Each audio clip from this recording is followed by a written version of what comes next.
মাদ্রাসা senior মুহাদ্দিস রাজাপুর জামিয়া ইসলামিয়া মাদ্রাসা সকলে একবার তাকবীর পড়ে নারায়ে তাকবীর নারায়ে তাকবীর আল্লাহু আকবার মুফতি নাসরউদ্দিন সাহেবের আগমন শুভেচ্ছার স্বাগতম ফুলপাড়াবাসীর পক্ষ থেকে লাল গোলাপ শুভেচ্ছা আজকের মাহফিল সফল হোক নারায়ে তাকবীর আল্লাহু আকবার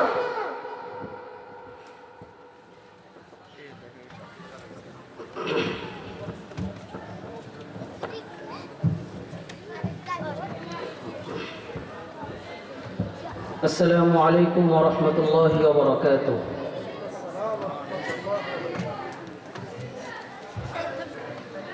الحمد لله نحمده ونستعينه ونستغفره ونعوذ بالله من شرور أنفسنا ومن سيئات أعمالنا. من يهده الله فلا مضل له ومن يضلله فلا هادي له. ونشهد أن لا إله إلا الله وحده لا شريك له. ونشهد أن سيدنا وحبيبنا ومولانا محمدا عبده ورسوله الذي أرسله الله تعالى بشيرا ونذيرا وداعيا إلى الله بإذنه وسراجا منيرا. صلى الله تعالى عليه وعلى آله وأصحابه وسلم تسليما كثيرا كثيرا. أما بعد فأعوذ بالله من الشيطان الرجيم. بسم الله الرحمن الرحيم. وتلك الجنة التي أورثتموها بما كنتم تعملون. وقال رسول الله صلى الله عليه وسلم إن الله لا ينظر إلى صوركم وأموالكم ولكن ينظر إلى قلوبكم وأعمالكم أو كما قال عليه الصلاة والسلام. سبحانك لا علم لنا إلا ما علمتنا إنك أنت العليم الحكيم. سبحان الله وبحمده سبحان الله العظيم. شوي একটু পড়ি سبحان الله وبحمده سبحان الله العظيم. سبحان الله وبحمده سبحان الله العظيم. সবাই একটু আমার সাথে জোরে দুরূদ শরীফ পড়ব. اللهم صل على محمد وعلى آل محمد كما صليت على إبراهيم وعلى آل إبراهيم إنك حميد مجيد. اللهم بارك على محمد وعلى آل محمد كما باركت على إبراهيم وعلى آل إبراهيم إنك حميد مجيد. অত্যন্ত দুঃখের বিষয় যে আমি আমাদের প্রিয়তম নবীজির প্রতি দরুদ পড়েছি অথচ আমরা অনেকেই দরুদ পড়ি নাই। এটা অত্যন্ত আফসোসের বিষয়। আমাদের নবীজির সাথে কি আমাদের শত্রুতা আছে নাকি ভালোবাসা আছে? সেই ভালোবাসার তাগিদে আমরা সকলেই পড়ি সাল্লাল্লাহু আলাইহি ওয়াসাল্লাম। আলোচনা শুরুর আগে আমি যেহেতু এই গ্রামেরই সন্তান, আমার কিছু আপনাদের থেকে কিছু জিনিস জানার আমার অধিকার আছে। আমি জানতে চাই আমাদের পূর্ব পাড়া থেকে কতজন মানুষ এসেছেন, একটু হাত তুলে দেখান তো। পূর্ব পাড়া থেকে দেখেন আপনারা, এই হলো আমাদের মাহফিলের অবস্থা। দক্ষিণ পাড়া থেকে কতজন এসেছেন একটু দেখি। মাশাআল্লাহ, এখানে একটু বেশি আছে। আমাদের পশ্চিম পাড়া থেকে একটু দেখি তো কারা বেশি। লিল্লাহি তাকবীর। আমাদের উত্তর পাড়া থেকে কতজন এসেছেন একটু দেখি। এখানেও দক্ষিণ পাড়ার মতো হবে হয়তো, আলহামদুলিল্লাহ। পশ্চিম পাড়া বেশি, আলহামদুলিল্লাহ। যাক, আমাদের এটা অত্যন্ত দুঃখের বিষয়, আমাদের জন্য আনন্দের, কিন্তু যারা আসেনি তাদের জন্য দুঃখের যে আমাদের গ্রামের মাহফিলে আমরা উপস্থিত হতে পারছি না। আজকে যদি একটু কথা বলি, মনে রাগ নেবেন না, আজকে যদি এখানে আমাদের মিজানুর রহমান আজহারি সাহেব আসতেন, আমার মনে হয় এখানে জায়গা হতো না। আজকে যদি এখানে অন্য কোনো ভাইরাল বক্তা আসতেন, আমার মনে হয় এই মাঠে জায়গা হতো না। কিন্তু আমি কসম দিয়ে বলতে পারি প্রিয় ভাই, আমি এখানকার সবচেয়ে নগণ্য অযোগ্য যারা আসছে, যারা বয়ান করেছেন, যারা বয়ান করবেন, বিশেষ করে আমাদের প্রধান বক্তা এবং আমাদের যিনি প্রধান অতিথি আজকের আপনাদের এই গ্রামের কৃতি সন্তান, তারা অনেক বড় আলেম, অনেক যোগ্য আলেম। আমাদের খিলপাড়াবাসীর দরকার ছিল, উচিত ছিল যে আমরা এই প্যান্ডেল, পুরা প্যান্ডেলকে পরিপূর্ণ করে আমরা প্রমাণ করব যে আমরা কোনো ব্যক্তি পূজারী নয়, আমরা কোরআন এবং সুন্নাহর পূজারী। কথা বলেন ঠিক কিনা? যেখানে কোরআন সুন্নাহ থাকবে আমরা তাদের আলোচনা শুনব, যেখানে নর্তকীর নাচ হবে আমরা সেখানে থাকব না। কিন্তু এটা অত্যন্ত আফসোসের বিষয় যে আজ আমরা ভাগ ভাগ হয়ে গেছি। আমাদের ভিতরে দ্বীনের বুঝ নাই, দ্বীনের সহি সমঝ নাই। যদি আমরা বুঝতাম যে আজকের এই মাহফিলটাও কোরআন এবং সুন্নাহ ভিত্তিক আলোচনাই হবে, এখানে ভিন্ন কোনো আলোচনা হবে না, যদি কোরআন এবং সুন্নাহর মুহাব্বত থাকতো, ভালোবাসা থাকতো, আমরা হয়তো আমাদের দৈনন্দিন জীবনের কাজকর্মগুলো পরিত্যাগ করে এখানে এসে উপস্থিত হতাম। যাই হোক, আমরা সকলেই দোয়া করি যারা এখনো উপস্থিত হননি, আল্লাহ তাআলা তাদেরকে অতি সত্বর মাহফিলের প্যান্ডেলে উপস্থিত হওয়ার তৌফিক দান করুন, বলি আমিন। সম্মানিত হাজিরিন, আমাদের এই যে মাহফিল, আপনারা জানেন আমরা গত বছর আমাদের পাঠাগারের উদ্যোগে মাহফিল করেছি। এটা নতুন কোনো কিছু নয়, কিংবা এটা সমাজে আমরা ফিতনা সৃষ্টি করছি, আমরা সমাজ থেকে আলাদা, এমনটাও ভাবার কোনো সুযোগ নেই। এটা আমাদের পাঠাগারের ধারাবাহিকতা রক্ষার্থে আমরা গত বছরও মাহফিল করেছি, এই বছরও মাহফিল দিয়েছি। এবং আমরা এই মাহফিল করার ক্ষেত্রে আপনারা অবাক হবেন, আমরা যতটুকু কসরত করেছি, পরিশ্রম করেছি, বিশেষ করে আমাদের পশ্চিম পাড়ার মাওলানা ইমরান হোসেন আশরাফি সাহেব বয়ান করেছেন বাদ মাগরিব। উনি মুন্সিরহাট থেকে কতবার যে এখানে এসেছেন তার কোনো হিসাব নাই। শুধুমাত্র এখানে ওনার 1 টাকারও কোনো স্বার্থ নাই, শ্রম নাই। আমরা আমাদের আরও যারা আছেন পাঠাগারের সদস্যবৃন্দ, আমরা সকলে অনেক কষ্ট করেছি, মেহনত করেছি। সমস্ত মেহনতের বদৌলতে আজকের এই মাহফিল। এবং সবচেয়ে সুন্দর বিষয় হলো, সবচেয়ে আমার কাছে যেটা আনন্দের লেগেছে সেটা হলো, আমাদের এই মাহফিলে আমরা তৃণমূল থেকে শুরু করে আমাদের গ্রামের যারা আছেন, ব্যবসায়ী হোক, প্রবাসী হোক, যে হোক না কেন, আলেম হন আর যে হন না কেন, আমরা সব শ্রেণীর মানুষের দ্বারে দ্বারে গিয়েছি, দাওয়াত করেছি। মানুষ যেন এই মাহফিলে আসে, এটা আমরা সবাইকে উদাত্ত আহ্বান করেছি। আলহামদুলিল্লাহ, আপনারা আমাদের ডাকে সাড়া দিয়েছেন। এখান থেকে আমি বলতে পারি যে খিলপাড়ার মানুষ ওলামায়ে কেরামদের সাথে আছে। কথা বলেন ঠিক কিনা? আমরা মৃত্যু পর্যন্ত কার সাথে থাকব? বলেন, মৃত্যু পর্যন্ত কার সাথে থাকব? আলেম ওলামা যেখানে, আমরা আছি। লিল্লাহি তাকবীর। সম্মানিত হাজিরিন, আমাদের এই মাহফিলের জন্য প্রবাসী ভাইয়েরা তারা অনেক টাকা অনুদান দান করেছেন, এবং আমাদের গ্রামেরও অনেক মানুষ অনেক অনুদান দিয়েছেন। আলহামদুলিল্লাহ, আমরা সকলের জন্য দোয়া করব, প্রধান আলোচক দোয়া করবেন। তো এগুলো আমাদেরকে মনে রাখা উচিত যে আসলে এই গ্রামের মাহফিল যেহেতু, আমাদের সকলের এই মাহফিলে উপস্থিত হওয়া দরকার, আছে না নাই বলেন? আল্লাহ আমাদের সকলকে বুঝার তৌফিক দান করুন, বলি আমিন।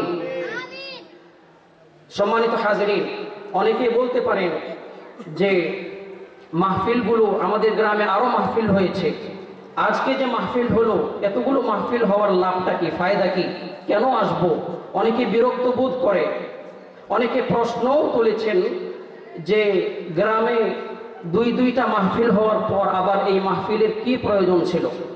তো আমি এই জবাব আমার নিজের কোনো যুক্তি থেকে না, বরং রাসূল করিম সাল্লাল্লাহু আলাইহি ওয়াসাল্লামের হাদিস মুবারক থেকে বলছি। মুসলিম শরীফের হাদিস, রাসূল করিম সাল্লাল্লাহু আলাইহি ওয়াসাল্লাম বলেছেন, লা ইয়াজতামিউ কওমুন ইয়াযকুরুনা আল্লাহ আযজা ওয়া জাল ইল্লা হাফাতহুমুল মালাইকা ওয়া গাশিয়াতহুমুর রাহমাহ ওয়া নাযালাত আলাইহিমুস সাকিনাহ ওয়া যাকারাহুমুল্লাহু ফী মান ইনদাহ। রাসূল বলেন, দুনিয়াতে আল্লাহর জমিনে কোনো কিছু মানুষ যদি একত্রিত হয়ে আল্লাহর আলোচনা করে, আল্লাহর কথা বলে, ওই মজলিসকে, ওই মানুষগুলোকে আল্লাহ তাআলার পক্ষ থেকে 4টি পুরস্কার দেওয়া হয়। বলেন কয়টি? 1 নম্বর, ইল্লা হাফাতহুমুল মালাইকা, চতুর্দিক থেকে রহমতের ফেরেশতারা তাদেরকে বেষ্টন করে নেয়। 2 নম্বর, ওয়া গাশিয়াতহুমুর রাহমা, তাদের উপর রহমত নাজিল হয়। ওয়া নাযালাত আলাইহিমুস সাকিনাহ, তাদের উপর শান্তি, আল্লাহর পক্ষ থেকে প্রশান্তি নাজিল হয়। 4 নম্বর পুরস্কার, ওয়া যাকারাহুমুল্লাহু ফী মান ইনদাহ, রাসূল বলেন স্বয়ং আল্লাহ তাআলা ওই মানুষগুলোর আলোচনা ফেরেশতাদের সাথে করতে থাকেন। জোরে বলেন সুবহানাল্লাহ। কয়টা পুরস্কার বলেন? তো এই 4 পুরস্কার আমরা আজকে পাবো কি পাবো না? যারা বিগত মাহফিলগুলোতে উপস্থিত ছিলেন তারাও পেয়েছেন, কথা বলেন ঠিক কিনা?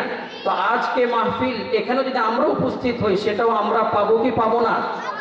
তাহলে লাভ আছে না নাই মাহফিলের? সমাজ এক, খুব ভালো করে কনসেপ্ট, এটা মাহফিল, এটা বোঝার জিনিস। জেনে তো না আলোচনা আমি করব না, আমি খুব পয়েন্ট আকারে আলোচনা করব।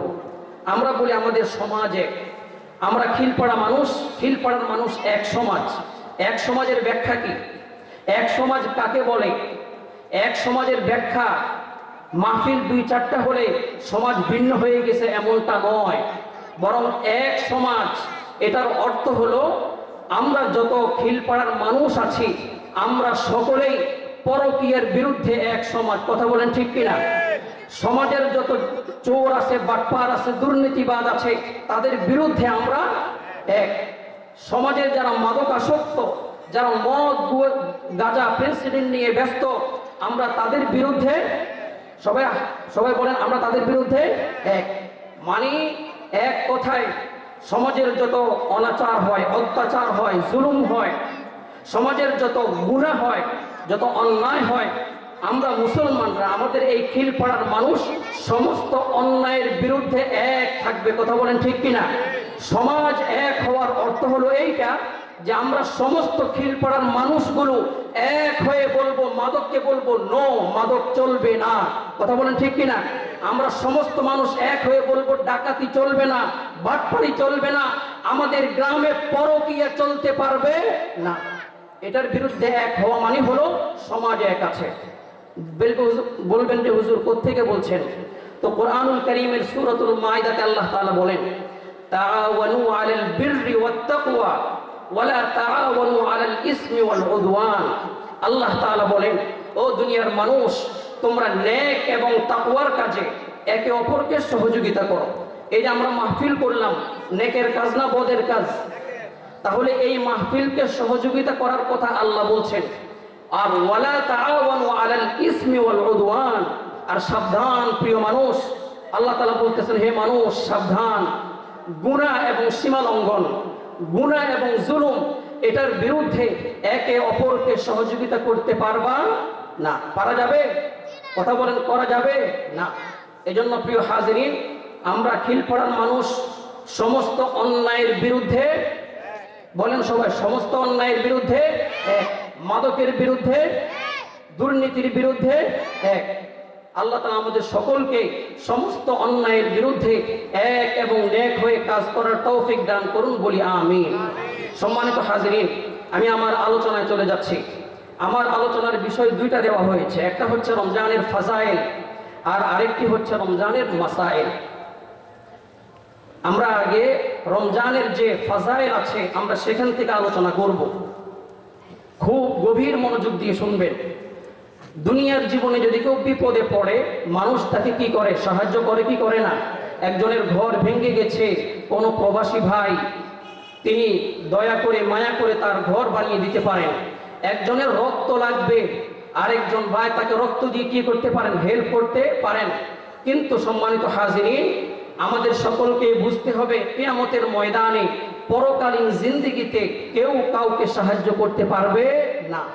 সেখানে আমাদেরকে সাহায্য করবে আমাদের কি বলেন? আমাদের ঈমান আর আমল।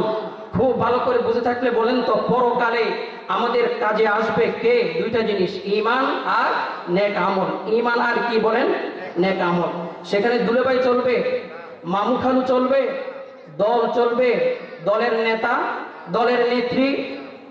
এজন্য দল পূজা বাদ দিতে হবে, দল পূজা বাদ দিতে হবে। আপনার বাবা, আপনার মা, আমার দল, আমার দলের নেতা, আমার দলের নেত্রী, কেউ আমাকে জান্নাতে নিতে পারবে না। এটা কনসেপ্ট খেয়াল রাখবেন। অন্ধ ভক্তি হওয়া যাবে না। আমাদেরকে অনেকে গালি দেয় যে আমরা নাকি ধর্মান্ধ। আমি দেখি কিছু মানুষ এমন আছে যারা দলান্ধ, যারা কি বলেন? দলের অন্ধ ভক্তি করে, দলের অন্ধ অনুসরণ করে। কোন দল আপনাকে জান্নাতে নিতে পারবে না। আলহামদুলিল্লাহ, আমাদের মাঝে আমাদের গ্রামের কৃতি সন্তান, আমাদের অহংকারের যিনি মানুষ, আমাদের গর্বের মানুষ, হযরত মাওলানা আলহাজ হযরত মাওলানা আব্দুল মালিক আশরাফি উপস্থিত হয়েছেন। আমরা সকলে বলি আলহামদুলিল্লাহ।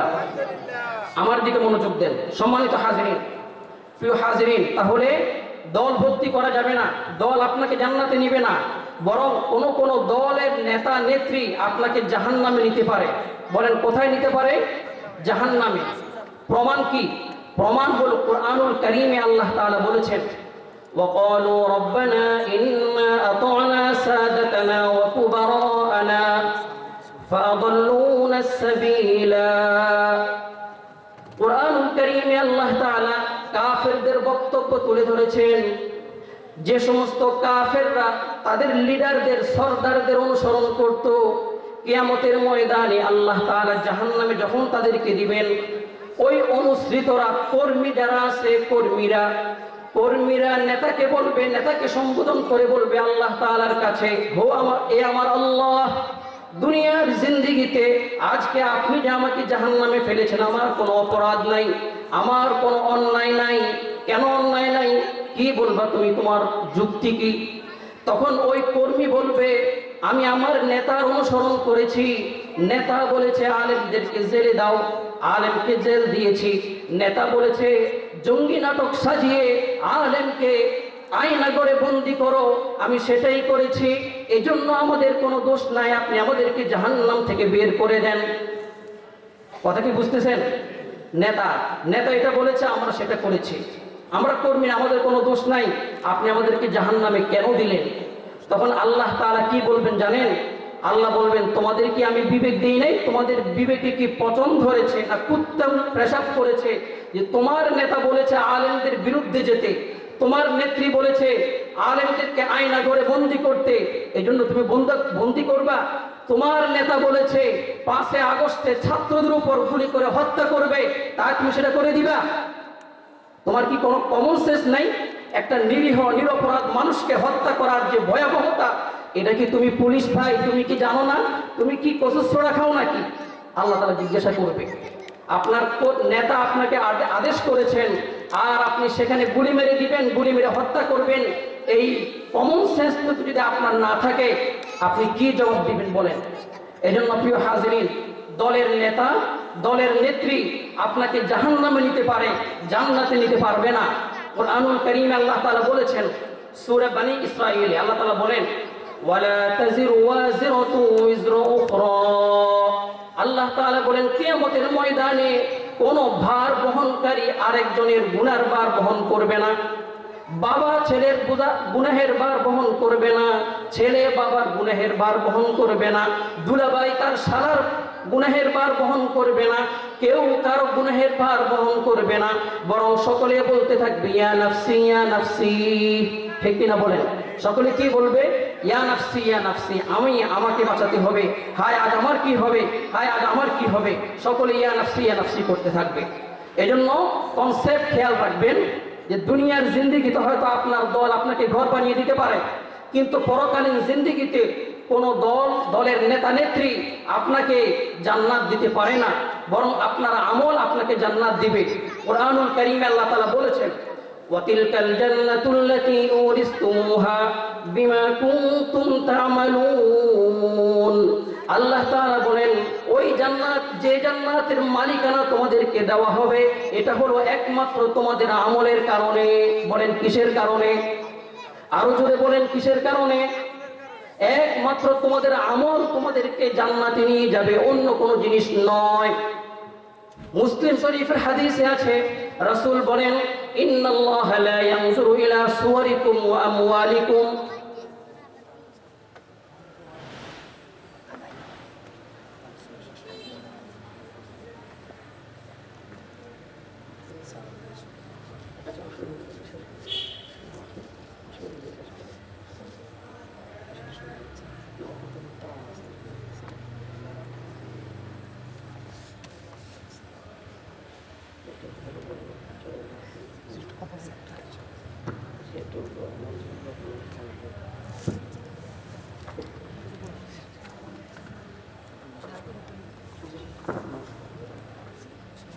আলহামদুলিল্লাহ, আমাদের মধ্যে উপস্থিত হয়েছেন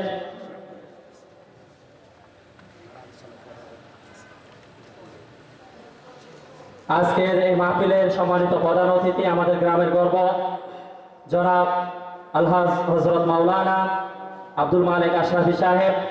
হুজুরের আগে থেকে নির্ধারিত প্রোগ্রাম থাকায় প্রোগ্রামে চলে যাবেন, তারপরও প্রোগ্রামে যাওয়ার পূর্ব মুহূর্তে আমাদের মধ্যে এসে উপস্থিত হয়েছেন। হুজুর এখন আমাদের সামনে দুই একটি কথা বলবেন ইনশাআল্লাহ আজকের এই মাহফিল।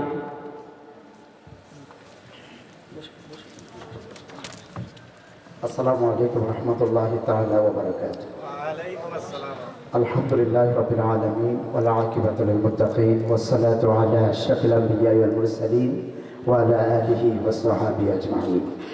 قال الله تعالى في كلامه المجيد وفرقانه الحميد أعوذ بالله من الشيطان الرجيم شهر رمضان الذي أنزل فيه القرآن هدى للناس وبينة من الهدى والفرقان